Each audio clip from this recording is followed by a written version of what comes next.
சாப்பாடு இல்லாமல் இருக்காங்க. உங்கள் குழந்தைகளுக்கு சொல்லித்தாங்க. ஈகை, அதாவது தமிழனுடைய 2 உயர்ந்த குணநலங்கள்ல ஒன்று ஈகை, இன்னொன்று வீரம்.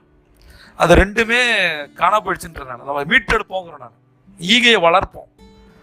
வீரத்துலையும் யாருக்கும் அடி பண்ணிக்க மாட்டோம். அந்த மாதிரி ஒரு என்ன சொல்றது, நம்ம செஞ்சு காட்டிட்டோம். நம்ம மாதிரி கொடையாளி உலகத்தில் யாரும் இல்லை. அட்லீஸ்ட் ஒருத்தருக்கோ 2 பேருக்கோ 10 பேருக்கோ அதை நம்ம சாப்பாடு கொடுக்கறது நல்லது. கொஞ்சம் காசு இருந்ததுன்னா கல்விதானம் செய்யலாம். மனசுக்கு நம்ம நல்லா இருக்கணும், உடம்பு நல்லா இருக்கணும்னா மௌன விரதம் இருக்கும். அன்னதானம் செய்யறது ரொம்ப ரொம்ப நல்லது. உங்கள் குழந்தைகள் பிறந்த நாள், உங்களுடைய பிறந்த நாள், உங்க மனைவி பிறந்த நாள், உங்க அப்பா அம்மா பிறந்த நாள், உங்களோட வெட்டிங் டே, எந்தெந்த நல்ல காரியங்கள் வருதோ கண்டிப்பா நீங்க அன்னதானம் பண்ணுங்க. அவ்வளவு புண்ணியம். நிறைய பேர் கடனோட இருக்கலாம், நான் எப்படி காசு இல்லையே அப்படி நினைக்காதீங்க. கடன் இருந்தாலும் கூட எவ்வளோ கஷ்டப்படுறோம். சண்டே மதியானம் சாப்பிடும் போது நான் ஒன்னே ஒன்று கேட்குறேன், என்னோட வேண்டுகோள்னு வச்சிங்க, இலையிலையோ தட்டுலையோ